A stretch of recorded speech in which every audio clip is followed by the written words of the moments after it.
All right, this is the first ever panel version of the BIC podcast. I'm continuing the number scheme because I'm not starting again.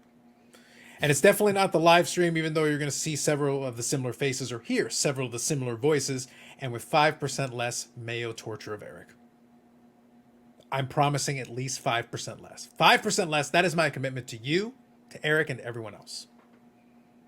First, Eric, how are you this evening? I'm doing well. Had our first cross-country practice of the year. I've been a cross-country coach for several years. I had our first practice of the year today, so it was great to see some of the familiar faces and the new ones that came out for the team. So we'll hopefully we'll have another good season. So it was Excellent. a good day. Excellent. And down the road, I have an idea for a little game that I'm going to play based on some of the sports, I'll use that word in quotation marks, that Eric enjoys. I'm going to turn it into a game. I'm going to gamify it. I have already an idea in mind, but I will share that in a subsequent episode. But second, I'd also like to introduce Bobbles and Ball Cards of the channel of the same. Bobbles, good evening. Good evening, guys. Real quick, Eric, is that cross country? Like, are you going to be riding your bicycle across the country, or is it like the running portion? It is the running version. Yes, I've been a cross country and track coach for a couple of decades now. Down the road, I want to point out to you that my strategy and for a long time when it came to the cross country is like, what coaching? Run more, run harder, run with more passion. It's like, what are you doing? Left foot in front of the right foot. Let's go. It's like, it sounds more like yelling and motivation. You know, it's like, sure. Yeah. Coaching. We'll call it coaching. It was only that simple. Yeah. I have to say, go ahead. I just real quick, I have to say I didn't see Eric as a running type guy. So I used to be heavily into running many years ago. I was a very successful sprinter through a portion of my life. And then I became a distance runner. And the day I met my wife, surprisingly, I weighed 148 pounds. I was doing about 70 miles a week. And I was on the road race circuit here in New England and would travel all over to different road races. Injuries started piling up, and I'm not able to run anymore. All I can do is ride my bike, which is great because I can do something, but I cannot run at all anymore, or else I would get hurt pretty bad.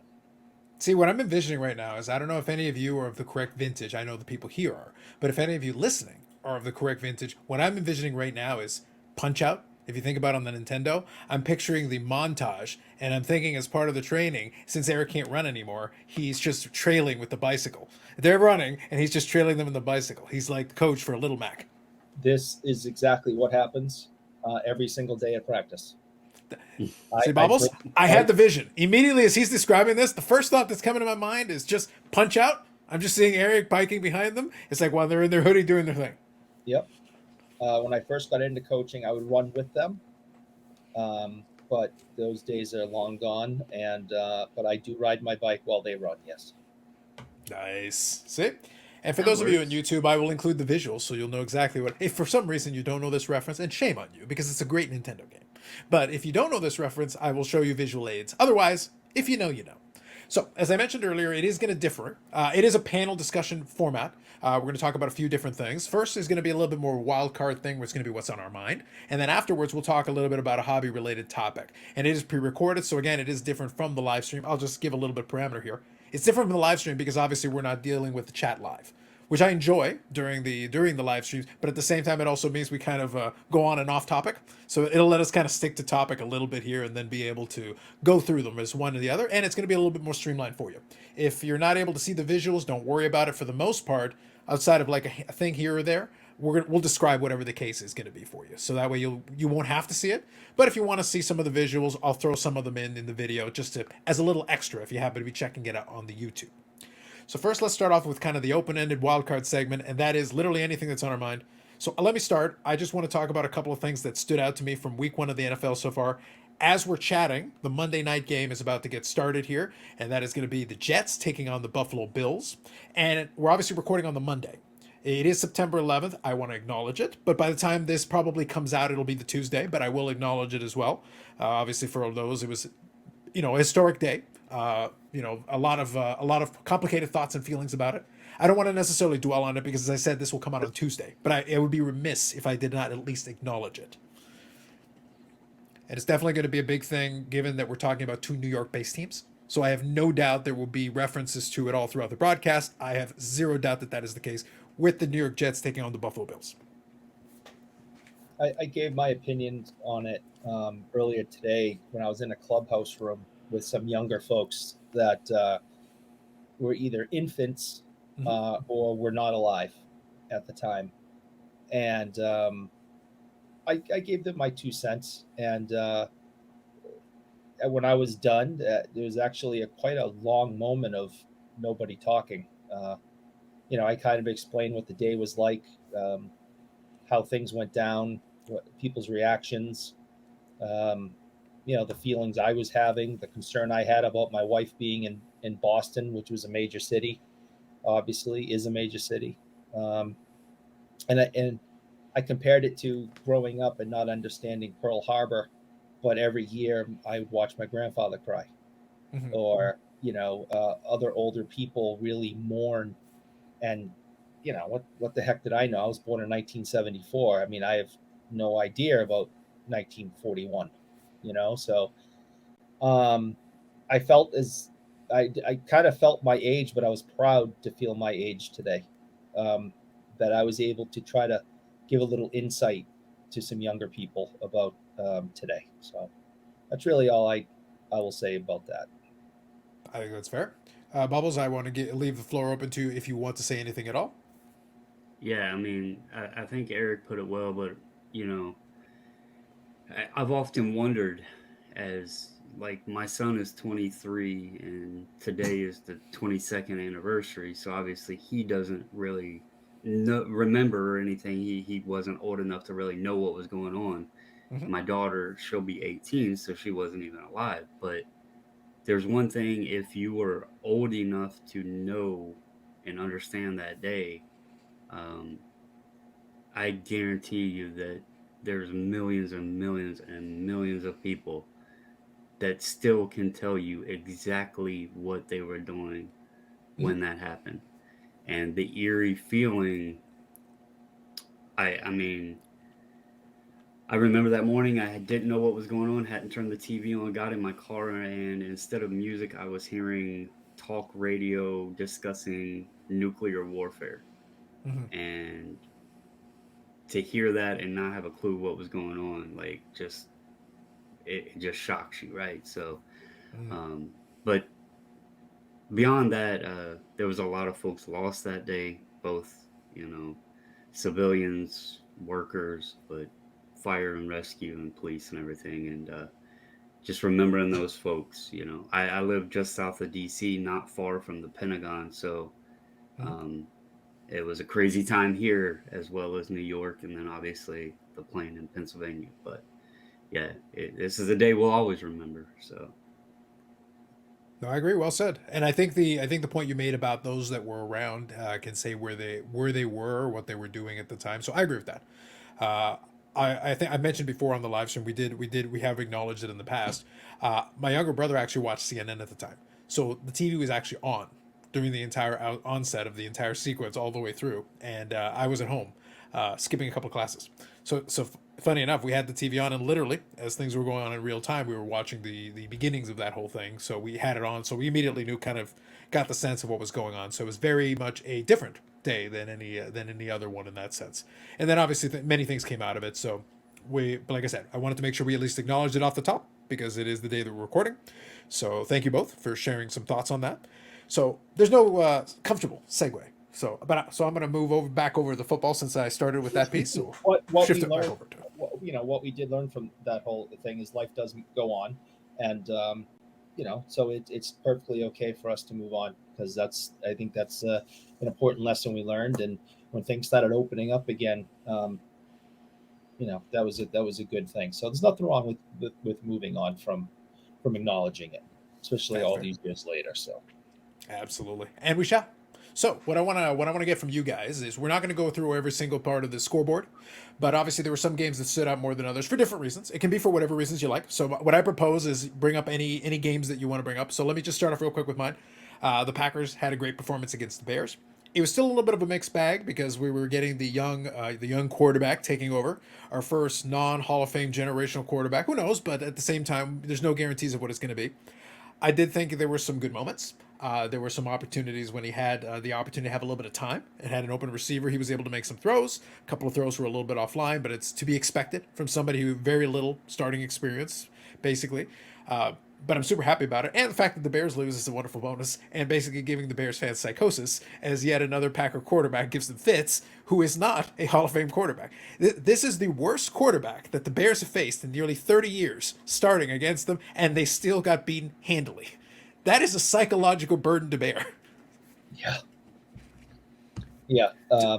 It obviously Green Bay has had somehow got very lucky with their quarterback picks, and only the future will tell whether or not, um, you know, this young guy will fall into the footsteps of the last two. But you had to think that Chicago went in thinking it's going to be different this year. You had to assume. You figured this is your best opportunity. You finally the quarterback gap in theory was narrowed, as narrowed as it's ever been for those guys, and it didn't look. The Justin Fields stock Bobbles is not at an all-time high right now. I couldn't, this obviously is, we're going to discuss hobby, but I couldn't believe the amount of money that people were laying, as you put, stock into him, because I hadn't seen anything even last year that gave me any hope that he was going to be worth what people were paying. But yeah, Jordan Love, it'll be interesting to see how that plays out. I don't know if you're live on the Monday night game, but I'm getting messages that I think your ex is already He hurt. of the darkness. Yeah, there's messages that he's already hurt. Really? Okay. So I'll definitely get some updates as we talk through it. Why that is? It's because he does not believe in a thing called love. It is a problem. It is a major. Like Bobbles, listen, I was a huge advocate. I think he had to fully respect the darkness. I think good guy Aaron Rodgers. So real quick, I'll just bring it up. Good guy Aaron Rodgers from Hard Knocks. I don't believe you. I was like, I do not buy that, sir. I watched those episodes of Hard Knocks. Bobbles, if nothing else, this NFL season was going to amuse me no matter what, because we were going to get something different. No matter what happens, it was going to be different. So for the Packers, it was going to be different because obviously we had the lineage of two quarterbacks that spanned an over 30-year period, like this massively long time. So even if Jordan Love is just okay, and maybe he's a bridge quarterback to somebody, we don't know. He's had years to sit and learn, and maybe he'll be good. I don't need him to be a Hall of Fame quarterback to be more than serviceable, because the game demonstrated if he has a little bit of time and the receivers are. And by the way, Christian Watson wasn't playing. They didn't even have all their weapons. They didn't even have their best theoretically their best wide receivers. So they didn't have all their weapons, and they were still able to have a good successful game and play some decent defense here and there. The Bears have some head scratching to do, some soul searching to do to figure out what it is they are. But the Bears have never had a lot of luck with quarterbacks. So it's one of those things where I don't think that's what I think that is an outcome they did not expect. No, and I don't think anybody was pitching that idea. So that was obviously one game that stuck out to me. There are a few others. Do you guys want to offer any specific ones that really stood out to you? You want to go first, Eric? Did you? Yeah, sure. I mean, obviously, this Patriot season, we're hoping is going to be better than last because of the return of the offensive coordinator, Billy O'Brien. He's really good at the job. He's been a head coach in for the Texans, I believe. Then he also coached in college programs. And after last year's debacle, having defensive guys run the offense, this year had to be better. So people's hopes were higher, but I don't think anyone was really like, we're going to go back to the Super Bowl this year here in New England. I saw flashes of some really good things, but we also saw a lot of lack of discipline, bad penalties, and with like a minute 38 left in the game on the offensive side of the field, the Patriots have the ball and could have won the game. And, they screwed it up. My hope is that moving forward with more practice, more, game time, they'll be able to kind of smooth out some of this, these mental errors, and put together a good season. I really did see a lot of nice things that I was surprised to see because I had very low expectations. But unless they're able to clean some of this stuff up, it's just going to be another disappointing season. And it might be, and if Mac Jones has another disappointing season under his belt, he's going to be gone. And he is talented. I think that makes sense. And I do agree with you that at least they did have a chance to have a last drive. If the last drive had turned out a little bit differently, at least they were within a score. And against an Eagles team that was in the Super Bowl. So it's not like they were playing a bad team. So it was an interesting situation. So I agree. I think that was an interesting one.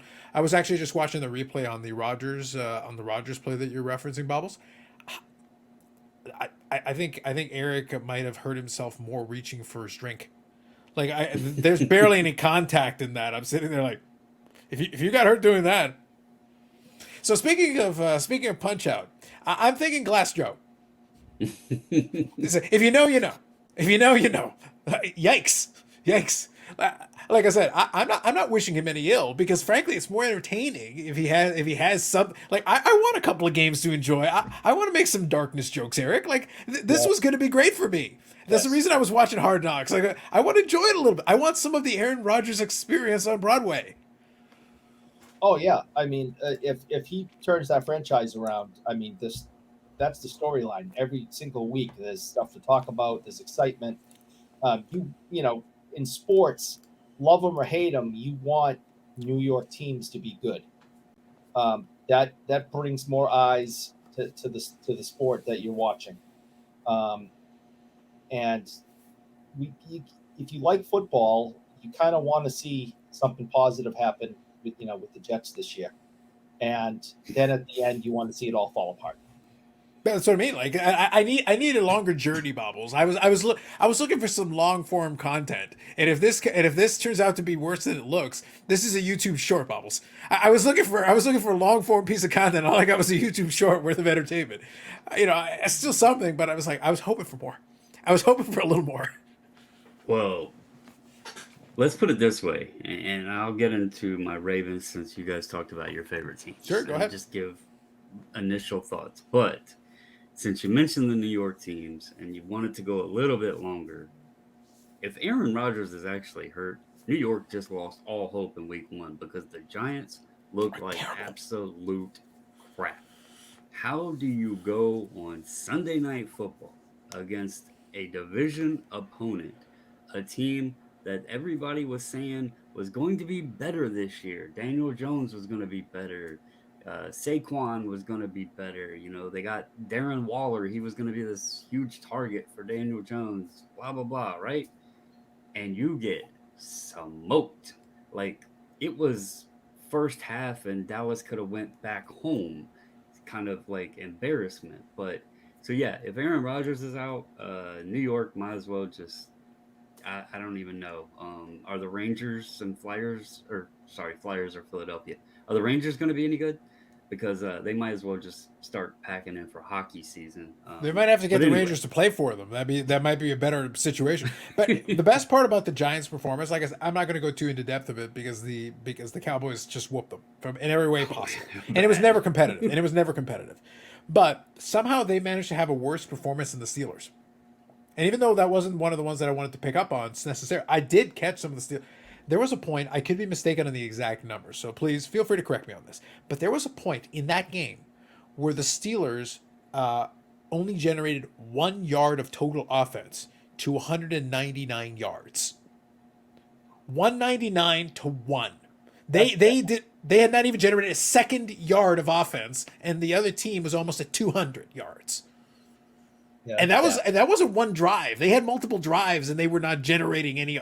They were barely in positive yards, and it was like, that's bad. And somehow the Giants are like, please hold my beer. We can do worse. Well, We could demolish in every way, shape, and form possible. as a Ravens fan, I actually am happy with the Steelers' performance. I also am very proud of the Cincinnati Bengals and their performance and losing to the Browns. But anyway, let me talk about my Ravens for a minute. We did win. Unfortunately, it was only to the Houston Texans, and we lost a key cog. J.K. Dobbins going to be out for the season. I swear the Ravens can't have running backs. And even though we won, I don't have a lot. Like, I don't have a high confidence level that the season is going to be as successful as hoped, especially with Lamar getting his contract and signing Odell Beckham. And it was sloppy, and it was the Texans. And this isn't throwing shade to the Texans, but they're not like a premier level team.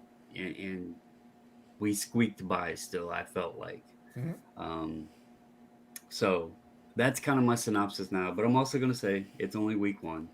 A lot of football left to play. Anything can happen, and that's why it's a long season. So that is right. That is right. That's why, like I said, I wanted to at least talk about a couple of things that stood out to us from the games. Obviously, we're always going to favor our teams, obviously, for sure. But like speaking only for myself, the way my streaming package works is I have access to Red Zone. So obviously, I'm watching the full Packer game. But for the rest of it, when the schedule is on, I put on Red Zone. And I go, flip me between games so I can at least be watching what's going on, so I can at least kind of keep tabs. The only thing I wish they would do, and the old Game Pass used to do this, I want the ability to put multiple games on the screen. I want to simulcast multiple games on the screen. I always think it's terrible. Like, I have large screens in my office. I could literally simulcast 4 games on here easily and see them all clearly if you would just give me the option. I would love. Like, I'm paying good money for this stuff. Like, give me this feature. It's not new technology. MLB.TV's been doing it for years. Give me the chance to put multiple things on the screen. So that's just me. Like, that's always been a frustration for me. I do love Red Zone, though. I do appreciate that Red Zone cuts out a lot of the fluff for me and zips between it when commercial breaks happen and everything. If I don't have a specific game I want to key in on, that's awesome. And obviously the Sunday Nighters and Monday Nighters, and I enjoy that. So definitely, we'll talk a little bit more about the NFL season as we go through, but I wanted to start off with that. Second, this is a really quick thing. It doesn't require a lot of debate. Eric knows what this is. I think Bobbles knows what this is. I just want to say, for those people that know, again, I'll explain the reference. All I have to say is Cheesestringamon lives. Oh, it exists. It's a real thing. You guys don't understand. If you know, you know. You don't understand the joy and personal satisfaction it gives me that it is officially a real thing. And if you don't know what I'm talking about, it is a live stream reference. I will include in the YouTube video. I will show what I'm talking about. It is now a live card. You can get the Cheesestringamon card. It's a real thing, people. It's all in Japanese right now, but it's real. So quickly, just so I explain. I showed it on the screen, but I'll explain what it is. If you're not familiar with it, obviously Pokemon, they got a lot of Pokemon. The 1,000th Pokemon they ever did. If you want to see what this is and you're not able to see the visuals, just type into Google 1,000th Pokemon, look at it, and then in another window tab, open up and type in cheese strings. And go look at Black Diamond Cheese Strings. They have a mascot. And then go to the first tab and go to the second tab and you'll get it. I have lovingly coined it the Cheesestringamon. It has a real name and I don't care what the real name is. I just care that the card exists and I want it. I am hearing Carlos has just made his official announcement of being a Pokemon collector, and he's going to have a personal collection of the one. Did you say 1,000th? It's the 1,000th. It literally is the 1,000th. 1,000th Pokemon. It took 1,000 of those little Pokemans, but Carlos is officially going to have a personal collection of Pokemon. I know a guy, Bobbles. I have an inside man who we've already agreed is going to give me the hookup on the Cheesestringamon. And by the way, I will only refer to it as the Cheesestringamon. That is the official name. It is canon. Nothing else is real. I don't care what anybody else wants to call it. The other name is stupid. It is the Cheesestringamon. Accept it, live it, and absorb it into your soul. At least they made it to 1,000th. I mean, that's even a It's a milestone. celebratory number. It's a milestone. Like, yeah, It's a milestone. And so how much is this ridiculous thing going to cost? I mean, did I they have already- no earthly idea. I'm Eric. I'm not paying for it. Look, Wally Wait for those who have the access to video, there is a Cheese Strings card of the Cheese Strings mascot, and it's called Wally Weightlifter. And I was gifted this from someone who watches the channel, and thank you again for that wonderful gift, because I didn't know this was a real thing. So now I want to get the Cheesestringamon to pair him with the OG Cheesestringamon, Wally Weightlifter. Right. They're going to be quite the I wonder pair. if that's the evolution of Wally. Because you know the Bobbles, who knows, Pokemon, man? the things they evolve and everything. Maybe that's the evolution. All I'm saying is I'm irrationally excited about a clear trademark violation from the Pokemon company. And obvious. Look, I look forward to the next Pokemon series when they've got a gigantic round red thing that looks sort of like a picture, and its attack is oh yeah. It's gonna happen. Okay. I'm warning y'all now in advance. If it happens, I called it. I called it in advance. This is a bit off the wall even further. But my wife has had this fixation on searching Crocs lately. And she doesn't even wear Crocs. Is this Bobbles and ball carts and Crocs? Oh my. No. Like, she doesn't even wear them. But they are making so many different collaboration Crocs now. It is absolutely... like, it's almost the junk Croc era. They're doing so many different... Ooh, we're coining the junk Croc designs. era, Eric. I'm getting excited. This Yeah. podcast is already off to a scintillating start, Eric. I'm getting real excited right now. I've predicted the next Pokemon. Yeah. Bobbles is already pre-called the junk Crocs era. Woo. Right. I just know I was dismayed when I found out how much Crocs cost, having never purchased a pair. But my daughter needed a pair, for college. And so we were at a shoe store, and my wife and daughter are, a couple aisles over, and they're looking at just a pair of regular black Crocs. And I came over and just was looking at them, and they were like $50. And I threw a fit in the store. So my first thoughts in order, Eric. Knockoff Crocs. So that's first thought. Second thought is, why don't you just get regular slippers or a pair of normal shoes, or get some clogs and just embrace the ridiculousness of it. Okay, so I'll answer all three of those questions with one answer. Okay? I'm married, and I don't make any decisions. I think you could get away with the fake Crocs, Eric. I defy your What, for family to me? be able to figure out what the real Crocs are. No. For me, if I were to get a pair, they'd be as fake can be, and I wouldn't spend over $10 for them. But these are for the princess going off to college, and she wanted the black real things. And But how can you tell? Wait, I'm actually Bobbles. I'm actually asking a legitimate question. How can you tell that they're real Crocs? Like, if somebody molded the damn thing, could you not make some acceptable fake Crocs that would fool the layman? I've never the worn layman. them. I've never Don't tell me myself. your daughter is a Crocs connoisseur. I don't know. It's the first pair I guess we've ever bought for her. So I think the fake. Listen, I think the fake Crocs might be able to get by. I don't know. I find it hard to believe that they'd be able to tell the difference. There's no way in the world I would have, on my own, dropped $50+ on these ridiculous things. Bubbles, it sounds to me like you need to get on the black market Croc platforms and make this happen. This needs to be a thing. Horribly Well, see, sick, dismayed. if you're ever bored and you want to see what I'm talking about, just go to crocs.com, right? Their official website, and just look at all of the different ones. Now, I'm going to tell you, I'll go ahead and give her a shout out. She loves Frankenberry cereal. Okay, it was an attachment from her childhood, and her grandfather always bought her it, the limited release, right? And they're making the Frankenberry and Count Chocula and Blueberry Crocs, and she's seen these. Now, don't tell her, but they make Harry Potter Crocs too, and I know dang well she would want those as well. So we're gonna discount those away from there. I was trying to find them on here. I can't find them. But it looks like the special Crocs are about $60, Eric. So just go ahead and buy the black ones. Be thankful she's not asking for the fancy ones. And did you have to get her any charms? Because you got to have the Croc charms and everything too to spoof them up a little bit. I know nothing of charms. I just know that I had to pay like $55 or something for a pair of these rubber shoes with holes in them that are pretty much useless under all circumstances of life. Bobbles, I'm trying to get my head around. Okay, I promise we're going to move on. I know this is a random segment, but now we're down a beautiful rabbit hole, and it's happening right now. When we're talking deluxe Crocs, see, I bet y'all didn't have deluxe Crocs on the bingo card tonight. But if we're talking deluxe Crocs, is this like when Mont Blanc calls something precious resin and it's literally just plastic? But what are the deluxe Crocs? Are they made out of precious resin?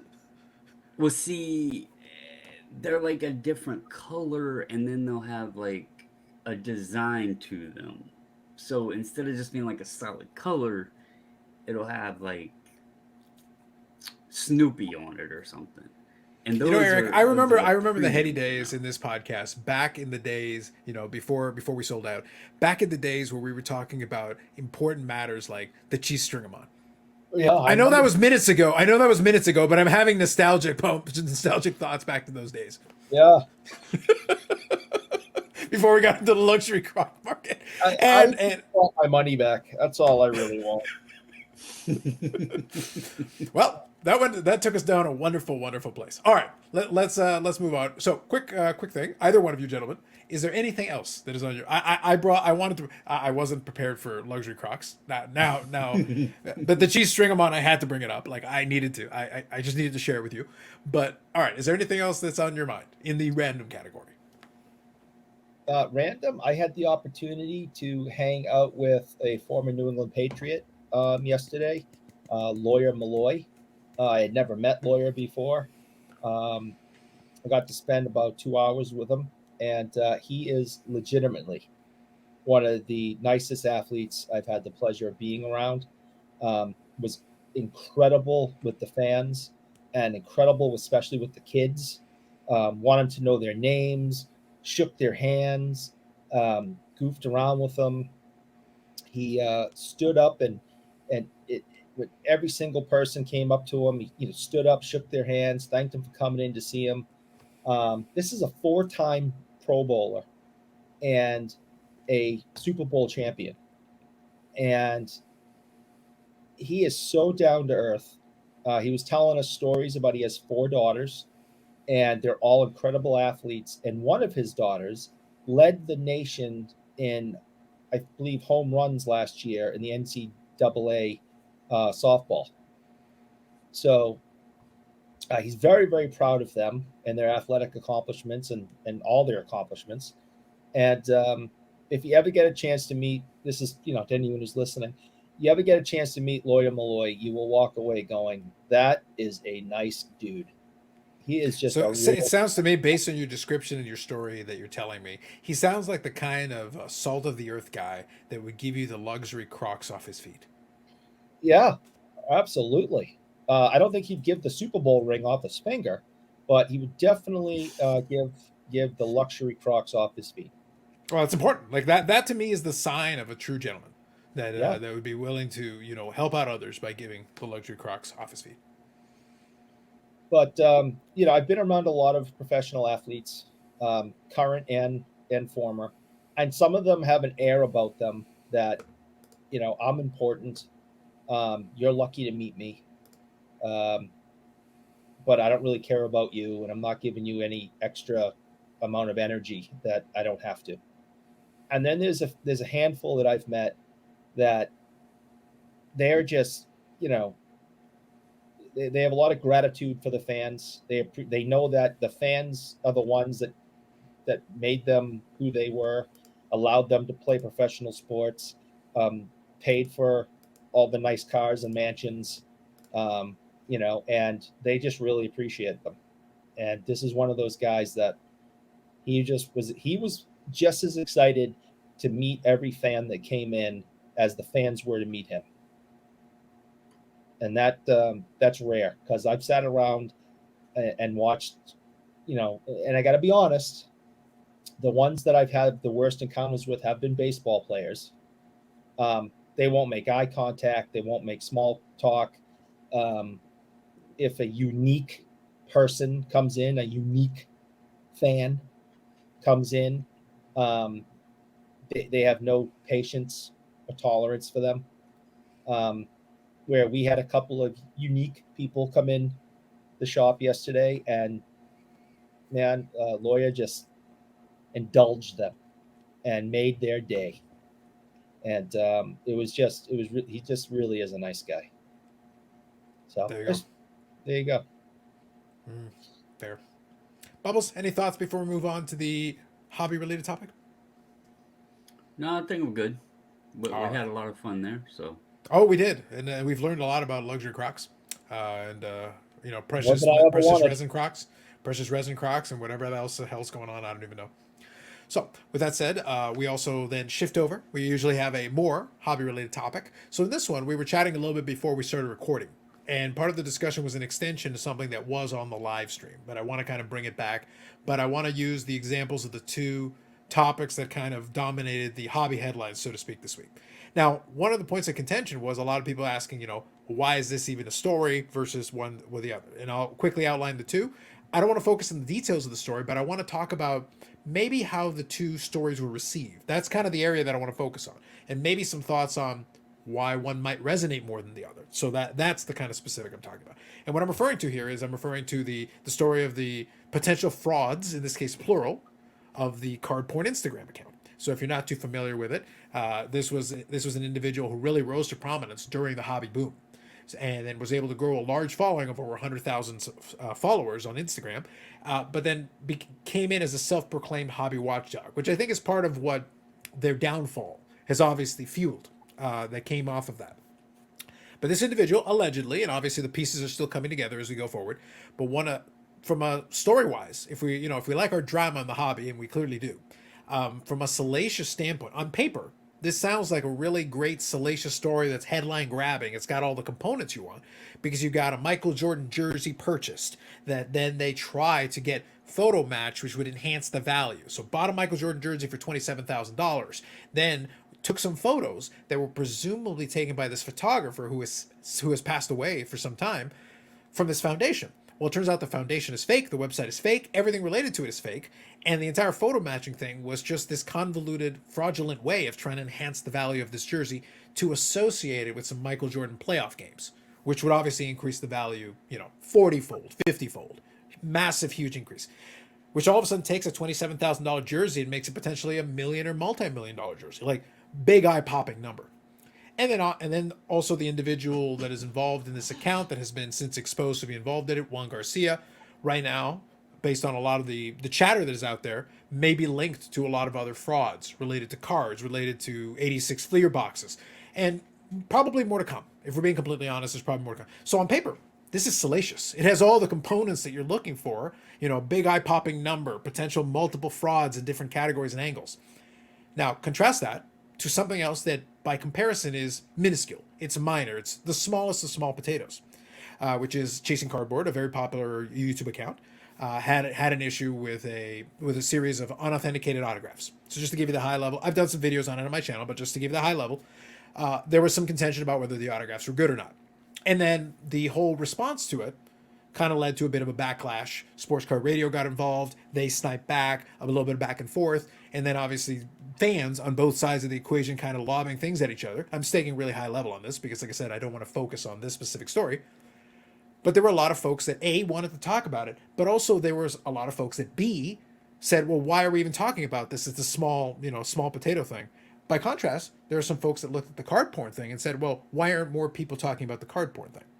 So one of the things that I was chatting with the guys about is that somebody who makes videos or content on YouTube or whatever, unless you are someone who one of your mandates is to cover the news. If you're covering the news, in my opinion, you would probably talk about both of these things. At least, give some coverage to both, because that's probably the simplest way of, hedging your bets, to making sure you've covered everything. But I think if you're someone who is a little more selective in terms of the news you cover, you're making a decision. based on one of two things. Either which one do you care about more, or which one do you think your audience is going to care about more? And it's a judgment call. You could be right or you could be wrong. And I just think it's interesting the way that there's been a lot of response to it, where there are a lot of people that feel that the cardboard thing is undercovered. And obviously, there's a segment of people, largely chasing cardboard fans, who feel that the chasing cardboard thing, given how relatively minor it is compared to this other one, is getting overcovered. So, and I've seen some videos discussing and kind of debating that piece of it. So, first, I want to kind of open up to you guys. So, any thoughts first on Eric doesn't have a YouTube channel. Bobbles does, but he doesn't really focus on news stuff. That's not really his category. But any thoughts on kind of, if you were in that position, like, how do you feel about which one kind of stands out more to you and kind of why? So can I start with you, Eric? Just your thoughts, knowing the two, just enough from the two. Which story resonates with you more and why? That's my question. Okay, yeah, I think the card porn story resonates with me more. Sure. And the reason why I think that would be more important to cover is because that's outright fraud is what's being accused. Okay. The other situation was initially a mistake, mm-hmm. and the story isn't the mistake. It is how the mistake was handled, mm-hmm. which was another mistake. Yeah. People make mistakes. We all make mistakes. There is no outright fraud believed to have happened on situation B. With mm-hmm. situation A, the card porn thing, this is planned fraud. And what seems to be coming out is that there is other frauds that this gentleman has been associated with. Mm-hmm. That is a major story, because one of the major issues we have in this hobby is fraud, whether it be cut cards, whether it be fake autographs, whether it be altered patches in patch cards, jersey cards. Fraud is a huge thing.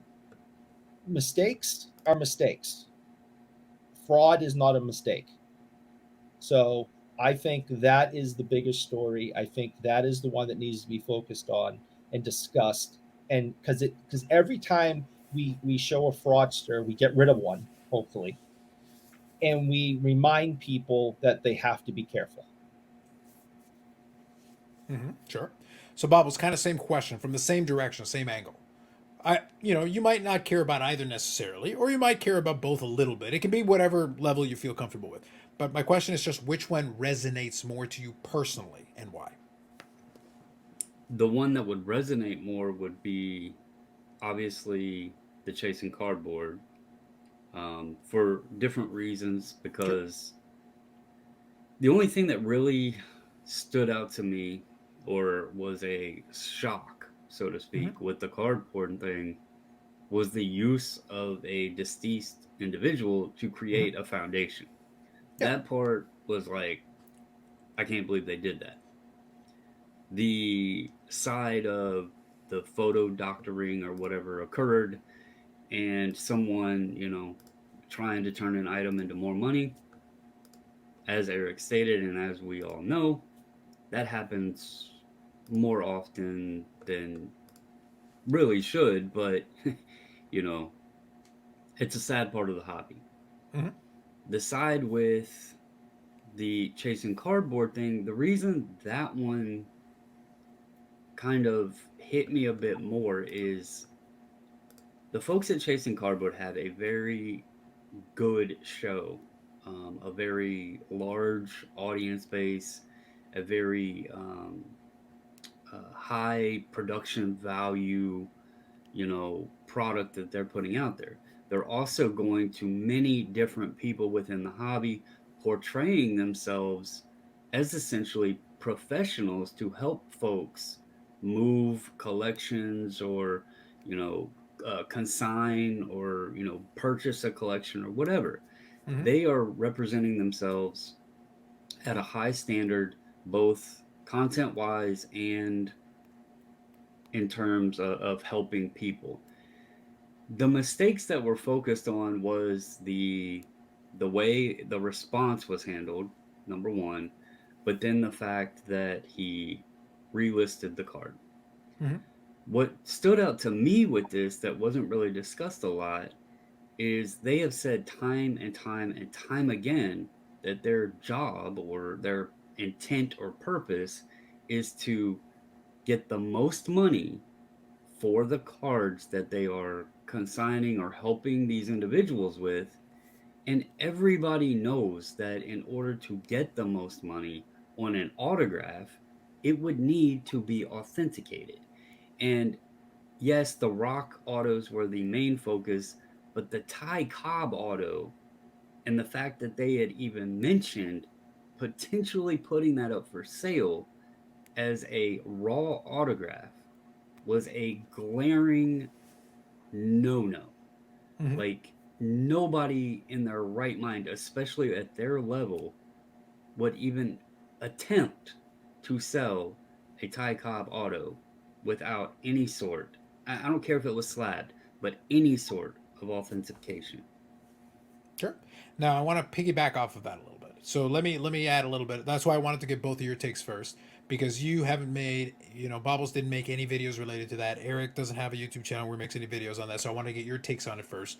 My thoughts are known. I literally have made 2 different reaction videos to it. However, I'm actually going to get away from my previous talking points. I'm actually going to go in a little different direction with what we're talking about here to give you something different, rather than me just repeating myself for the 3rd time.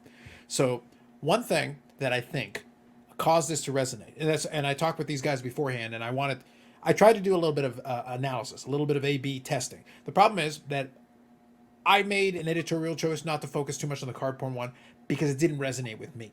But now I'm going to share with you why, and I talked about that a little bit, but I'll be more specific. It didn't resonate with me not because it's minor, because no, this is a potentially very large fraud. Again, I talked about this. From a salaciousness standpoint, the audacity of creating a fake foundation as the basis of the fraud to fool Maigret. So there is potentially. So Neo, in his recent video where he did touch on this, made a very valid point. So I agreed with this point. There is potentially downstream impact here because Maigret is an authority in this space. If they allowed themselves to be fooled so easily, that could be some downstream impact. But my first thought is thinking back to Baseball Card Exchange and the fake Pokemon,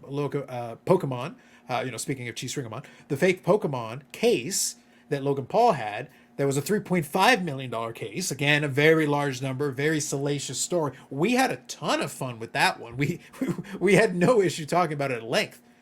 But it was because it obviously was still in the card space that I think it resonated a certain way. And Logan Paul is a controversial figure anyway. So that added to the whole thing. And then Rattle Pokemon did a very fantastic job breaking down elements of it. So there was a lot of good reporting on it and a lot of, exposing different aspects of it. And then, of course, Steve Hart from Baseball Card Exchange became our meme lord du jour. We all got duped agreed. So we got to have so there are all these elements that work together to obviously draw a lot of attention to it and make it very interesting. So I'm talking just from the content standpoint and why you would cover it and whatever. That makes total sense. It's not that the cardboard thing's not important. And it is, because I want to make clear that it is important. And if someone wants to cover it, I would never say no.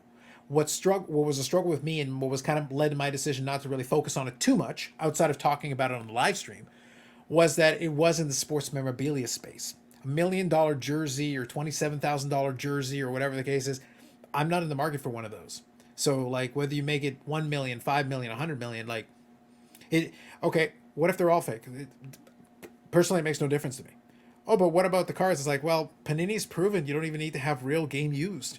You don't even need to label real game. So like in the card space, we've cared less and less and less about game used as the years have gone by anyway. So that's why I want to just present that, just make that point. But then also on top of it, well, let's talk about the other frauds, right? The 86 Fleer Jordan boxes, 86 Fleer boxes, and, potentially some fake cards, some fake autographs. And I would say, yeah, that's bad. But let's get back to card porn itself. The whole crux of this story, the reason why, in theory, it should be a bigger story than it is, and for some reason it hasn't quite resonated, that's why I said there's some critique that people feel there wasn't enough coverage of it, is that while card porn is big in Instagram, card porn isn't a big figure anywhere else.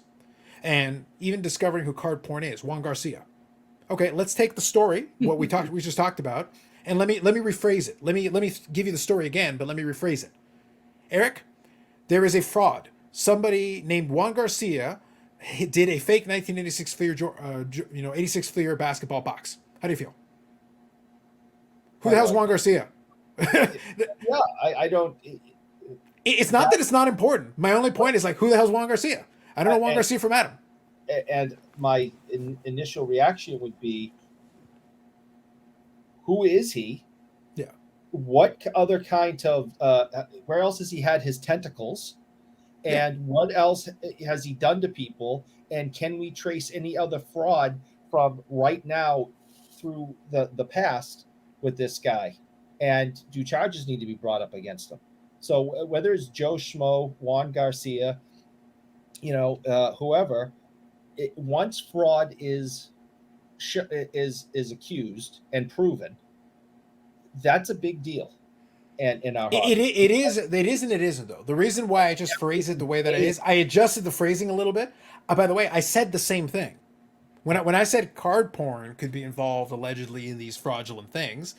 For the people in the card space, it meant something. So are you kind of getting what I'm saying here, Bobbles? When I said card porn, because they have 100,000 followers and all this stuff, it is at least a little bit more resonant. If I just said some dude named Juan Garcia, peddled in a fake 86 Fleer box, and it's a blowout, I'd be like, okay, so it's a Monday? Like there's fraudulent stuff like that all the time. It is. But I think the other big piece is the position he rose to in the hobby, what he claimed to be in the hobby, which was this watchdog, how he, as the young kids say, put several people on blast and called them out. Ooh, Eric's talking about putting the people in blast. How do you do, fellow kids? Yeah, But, well, I have a teenager. With that statement right there, I think both of these topics can teach us something. Oh, that is 100% true. That is 100% true. I'm just asking about the resonance, though. I'm just asking about the resonance. Right, but let's look at let's go back at the chasing cardboard thing too, because they got blasted by these hobby watchdogs on YouTube and everything as well, and it turned out that allegedly the Rock Autos got slabbed. So where they were getting blasted, they turned out to be shining bright because they looked like now they were not in the wrong. And now you have another hobby watchdog that's sitting there pulling wool over everybody's eyes. And my biggest question with the card porn thing, who else is involved? No, for sure. The downstream is, I think, where you can make a bigger case for it. But I'm trying to break us up into a couple of pieces here. At first, it's an anonymous account, so we don't have so I'll add now the chasing cardboard thing to try to help bring the whole picture into focus. I'm not saying no, but I'm saying the problem is because it was an anonymous account. Again, people knew who they were, but not everybody. But because it was operating as an anonymous account, there was no face. We couldn't put a face to it. With the chasing cardboard thing, we have Ty's face. He's right there. We've got his face. We've got these videos. We've got all this stuff. They're there. They're available front and center. So I think, and this is where I wanted to bring some numbers into this. So for me personally, the cardboard one resonated less because I'm not in the sports memorabilia side of things. And for the other sections of fraud that are compiling, and I think more will come to light as we go forward, I think it's going to be interesting to see what else comes to light. A lot of it, though, it falls under the realm of a lot of unfortunate things that happen in the hobby anyway. And Blowout will cover it, and other people will cover it, and then they can pick and choose. But one thing that I wanted to try to do, if I could, was try to do an apples-to-apples comparison as closely as we can. Since I didn't cover both, I can't do it for myself. So what I did is I went into Dustin Sports Card Dad's channel, who did make videos on both these things. So the channel, right around the same time, he made videos on both. And he's got his subscriber count is much bigger, and it was able to, and it is indicative. It's interesting what the difference was, and I'll share this with you guys. So about 10 days ago, give or take, he made a video that was Sports Card Radio Talks Jordan Jersey Scam, which was the first steps in that specific thing. So this is the card porn related one, the Jersey Scam, which was kind of the first domino that started getting into it. That video got about 1,300 views, give or take. So about 10 days ago, about 1,300 views. Next video right after that. Where did card porn go? Question mark. So now we're referencing cardboard right in the title. So now we're very clear on what we're talking about here. who's watching the Sports Card Hobby Watch Talk. So in addition, he's also putting a bit of a controversial take in it. So, you know, playing the YouTube game, right? So we got title that gets a little bit of, you know, attention, and we also reference the card porn thing, and we've got the jersey thing, and we're starting to expand upon it, right? So we got these two things. That's also around 10 days ago. That's 1,200 views. These are not bad numbers, just to be clear. They're not bad numbers. But now I want to shift ahead a couple of days, and I go forward. We've got another one. Are We All This Dumb? Which is an extension. It's another level to it. It's combining a couple of stories, including more about the card porn one. This is about 6 days ago. It's 3,500. So there were two elements of it that he combined together. So I'm going to say 1,300, 1,200. That's 2,500. We're going to say 3,500 views for the third one. So pretty good viewership. So these are 3 separate videos on it. The Chasing Cardboard one, the most recent one, 4 days ago. Chasing Cardboard missed the point. So this is only about Chasing Cardboard. It's not about anything else. It's very clear what it is. 3,300 views in 4 days. It has more views than the first 2 card porn scam, jersey scam related one. This is on the same channel with the same subscriber base and the same subscriber count. So why did the same audience seem to have more interest in the second one? My thesis, my contention, is because the Chasing Cardboard guys are out front and center. They're a bigger figure. We can put a face to the name. Juan Garcia right now, there started being some circulating some pictures. None of us can picture who Juan Garcia is. He's just some dude for most people. And most people still can't link Juan Garcia to card porn unless they're following the story. Because if I just say Juan Garcia, most people have no idea who the hell that is. Could it also be that as soon as the card porn issue came out, the account was deleted and everything went dark, and you could only then get information from Darren Rovell or a couple of other places. Anyway, the Chasing Cardboard gentlemen continued to throw gas on their own fire for a brief period of time. I agree, Eric, but it comes down to, remember, we're talking about an Instagram account with like 100,000. Yeah. Card porn cut itself off and shut down. These guys just kept going. So, you know, that's why the interest is still there, possibly. I agree. But I think there is an element to it, though, that we can actually see the other individuals. To your point, they're still around. They're still visible to us. But also, what I noticed is that on the card porn ones, the people would be like, oh, that sucks. You know, they got to track them down. They got to find them. There was a reaction. But then the Chasing Cardboard one was visceral. Like, it's again, it might just be my opinion based on what I see in the comments section. It felt like it was more visceral, either for or against. You know, the people that wanted to defend and the people that wanted to condemn, and, you know, them fighting each other in the streets, you know, the internet, YouTube streets, so to speak. Whereas the other one, everybody's like, yeah, that's terrible. That should, you know, somebody's got to find this person and deal with them or whatever. But it's very, not as many people really seem to, they can't connect with a $1 million Jordan jersey that most of us aren't going to buy or care about. I would agree with that part of it, and I even said that before we went live, because a lot of times things that are happening in a realm of dollar figures that is beyond, you know, anything I'm ever going to play in, it kind of like loses its luster. But I think another element to both of these stories, and if I was going to dip my toes in and do a video on them, there's more to like legitimately discuss on the Chasing Cardboard side, because we now have an answer to, were the Rock Autos authentic, right? They came back from PSA. And the point, and you alluded to it, this topic isn't necessarily the autographs now. It is the way that this YouTube personality, large channel base handled the entire situation and what they didn't do. On the flip side of it, the card porn thing, we still don't know all of the details, and a lot of the details were still kind of, I don't want to say allegedly, because there has been a lot brought out about it, but there's still and probably more to come if we're being honest. Yeah, and so there's still a lot of questions that are unanswered to that whole story. Mhm. The other one, like if I was going to do a video, it would be on the chasing cardboard because you have a story there now. We know the answer to whether those autos were legit, but the real story is how it was handled. Now, So you just struck a thought with me, and Eric, I'd like to get your take on this as well. I think Bobbles is right, but I want to throw something else at you. Is perhaps, again, I'm only spitballing here, so please, feel free to throw thoughts at me.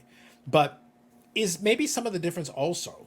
So one of it is that you're front facing versus anonymous slash now less anonymous, but still again, I can pick Juan Garcia out of a lineup.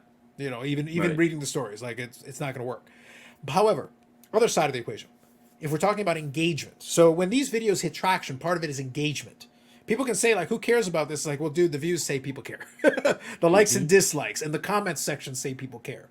So my Mm-hmm. question is maybe some of it, because Bobbles actually touched on something very interesting, and I want to throw this at you guys, is maybe some of the difference that the Chasing Cardboard allows us to pick different angles to debate and discuss. We can talk about, you know what, I still don't think the rock auto is real. Now, whether that makes sense or not, whether it's silly or not, that's a different conversation. The point, though, is you can have that separate thread of discussion in addition to, no, I don't care about that, I just think he handled it badly. And you can have that thread of discussion in the same video. Whereas the card porn one, I don't think anybody's sitting there going, yeah, fraud's fine. Okay. Yeah. It's not like much of a debate. There's not a lot. It's like, falsifying pictures of it using a dead photographer for Jordan, that's bad. Yep. Agreed? There, Yeah, okay, we agree. Sure. there's no card porn support. Like Yeah. it doesn't matter who is watching this. If anybody's supporting them, they need to go Yeah. check. The check only thing they can themselves change a in the bit. card porn story is we just find out more things. But like all the things are like, yeah, that's bad. The discussion, the comment section is like, yeah, that's bad. They need to be found and dealt with. But it's not, that's not a debate. That's pretty cut and dry. Like it's very, very straight. So in other words, the engagement is going to be less, just naturally, because do you get what I'm saying here, Eric? Just naturally, the engagement is less because it's not really a debate at that point. It's like, yeah, crime's bad. Right. Agreed? Yeah. I And mean, I definitely see your point. It definitely makes sense.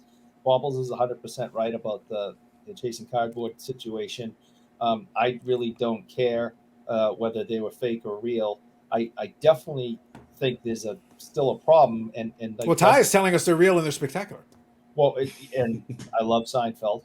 Thank Mhm. you. As Dustin said, they didn't get the point. It's like Mhm.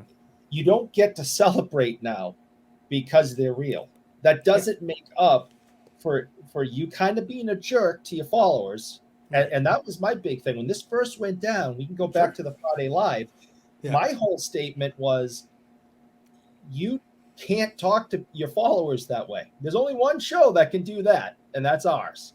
Yeah. All right. But I think, Eric, the fact that this is an angle that we can take, and Bubbles, this is all I'm saying. I think the fact that we can take the same story and it's like, well, guys, this is actually the thing I want to talk about. Even though it's the same story, we're starting with the same basic premise here. Some people are arguing about the authenticity. Some people are arguing about whether, they're operating a good business or not. And other people are like, I just want to talk about the reaction and how it's handled. So we've got at least 3 different main threads we can argue and debate about in the same comment section. Well, that's more engagement. Like, I can see it in my own comment section. There are some people who will die on the hill defending Chasing Cardboard till the end of days. Yep. And some other people are like, dude, you're not getting it. Like, it was bad. And they can have that discussion. And somebody else can be arguing about the merits of the autograph itself in the same story. So I'm seeing that engagement firsthand on the front line. And I'm like, I understand then why maybe it resonates just a little more with the audience. it would just be like if I put a video out discussing, pros and cons of mayonnaise.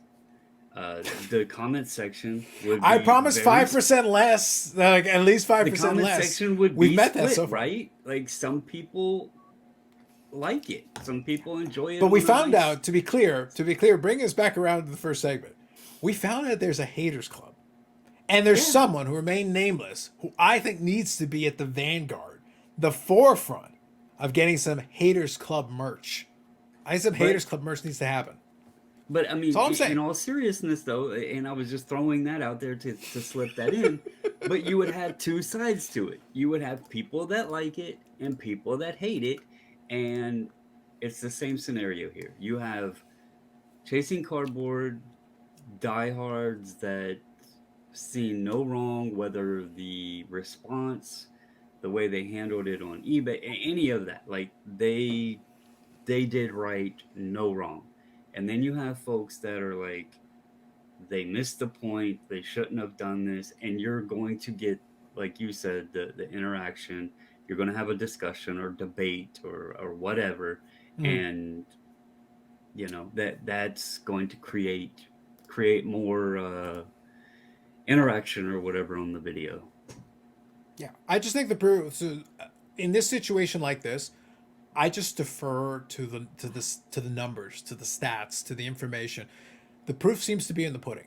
Hmm. There's interest in both. To be clear, there's interest in both, but it just feels like the interest is very focused in one, whereas there's a little bit more of a broad appeal to the other. And you know what? Maybe there's a disagreement about should it even be the case? Does it even make sense considering again, and we acknowledge right off the top, if we compare the two on paper, just on paper, this shouldn't even be a discussion. One of them, the level of potential fraud is like so on such a larger scale, the amount of aspects of it is on such a But bigger scale that in theory it should be 100 times more interesting and more engagement in it versus something that at its worst is a couple of $100 most likely. however, is it though? Because we're looking at it chasing cardboard topic, card porn topic. Eric, you buy a lot of autographed cards. Overall, I would put the amount of non or questionable authentic autographed cards out there versus the amount of people that are able to doctor a photo to get my grade to say authentic, photo match on a jersey.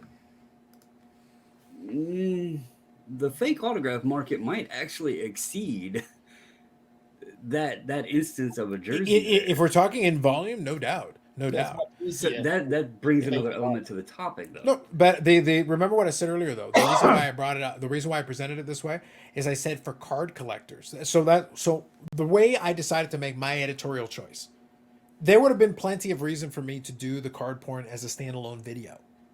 There would have been like there's enough there. I could certainly have put something together. It just didn't resonate with me personally. I only like peripherally followed. I read the Darren Ravel articles. I followed the P. Ryan collection on Instagram. So I listened to the discussion with him and Darren Ravel. So when we had the discussion on the Friday, I was able to say, hey, I'll link you guys to this. Go check it out. And if you want to go deeper down the rabbit hole, there's more out there. You can go check it out. I didn't make a standalone video on that because I didn't feel like I could add anything to it. It's the reason, it's that comment I made a moment ago about the comment section. What am I going to say other than give you the facts as they stand today and say fraud is bad? Like I'm not adding anything to the conversation at that point. Like because I'm not also not a sports memorabilia collector, so I don't have a stake in it. And I've had discussions with people that are sports memorabilia collectors, and they're very passionate about this because the implications for my grade, the implications for other companies and things that might have been associated with it, that can bring some of that into question and potentially hurt the long-term value of these items. They care about that. So if you're in the sports memorabilia space, this is very important to you. It's extremely important. To me, it's like, oh, okay, good for me to know, but not something that I'm going to lose any sleep over. Are you guys kind of seeing what I'm saying with this? No, and I guess my interest is, I have more of an interest in sports memorabilia. I work in the largest sports Yeah.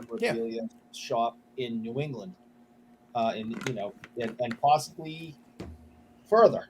I know for a fact New England, but it might be the largest one in a larger scale.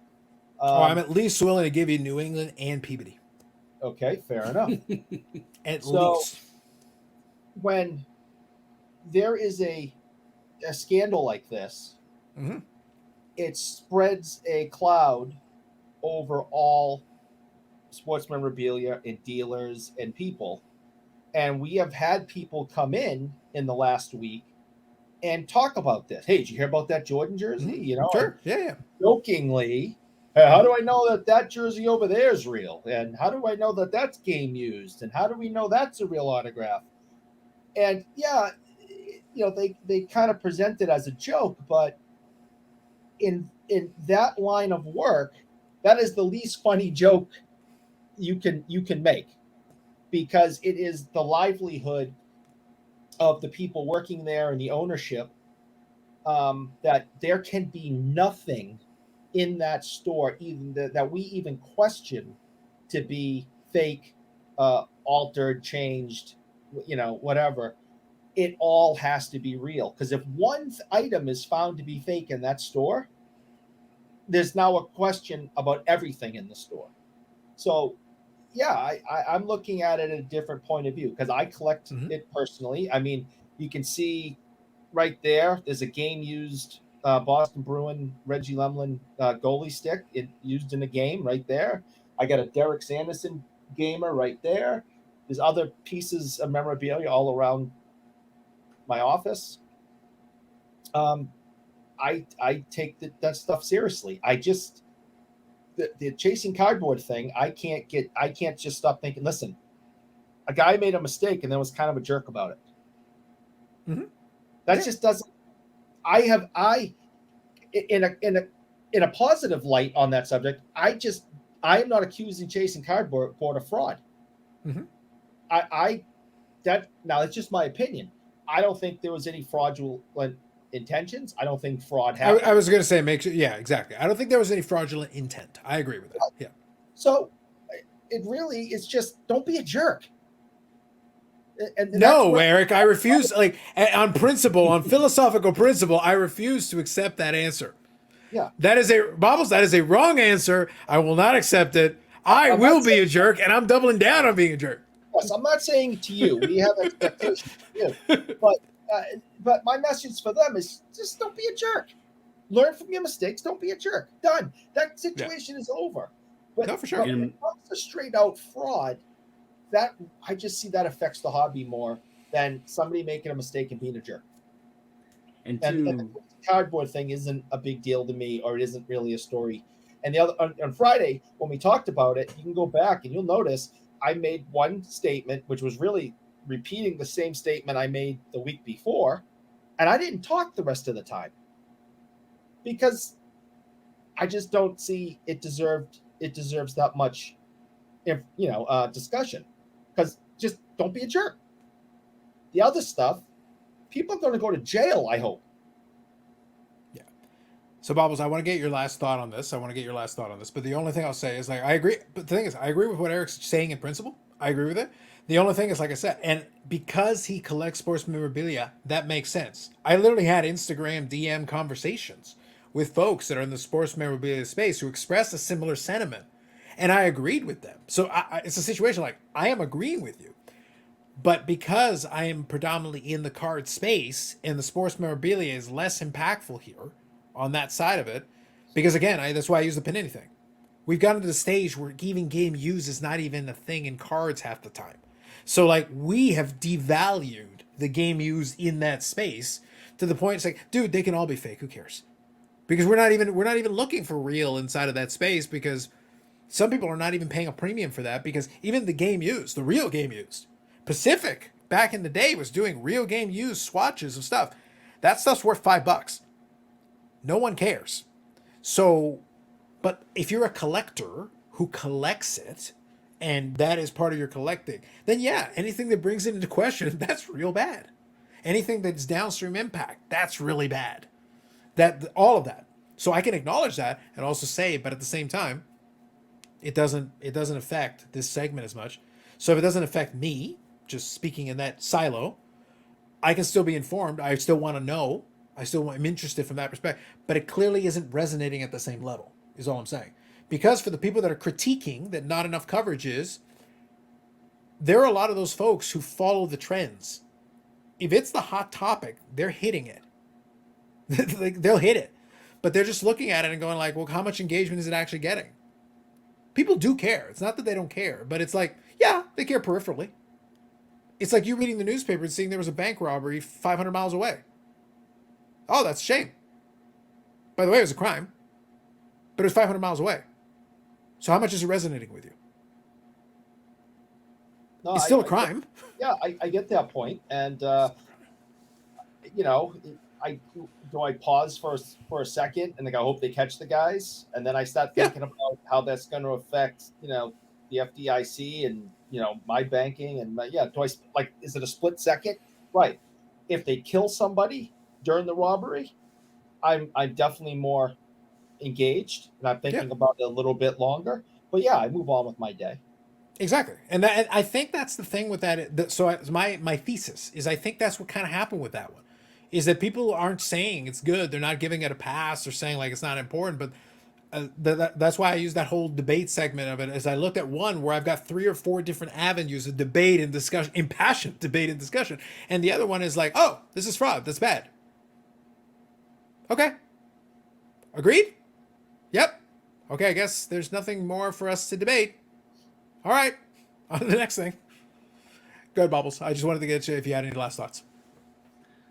I'll close it out with this basically, just for all the listeners out there. And this is, probably pretty commonplace, but for both scenarios, whether it's autographs or game used or any type of memorabilia for that matter, the best way to protect yourself is get it yourself. The only way to really know, and I don't care if it is in a slab, has a sticker on it, a letter with it, I don't care. We've discussed this before as well. A lot of that stuff, if it's not done right in front of the authenticator, is simply an opinion, and opinions, you know what they're like, and they're not always going to be accurate. So if you're spending money on stuff or whatever, you want a game use piece or an autograph or something like that, my best suggestion, just get it yourself to know for sure that it is what you believe it to be. So. No, I think that's very fair and very well said. Very well said.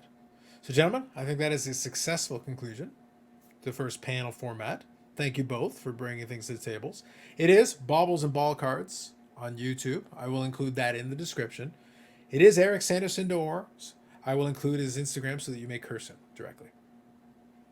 As you should. Or send. And he is not anonymous. No. Alas, he probably wishes he was anonymous, but he's not. He's not anonymous. Not at all. But good stuff.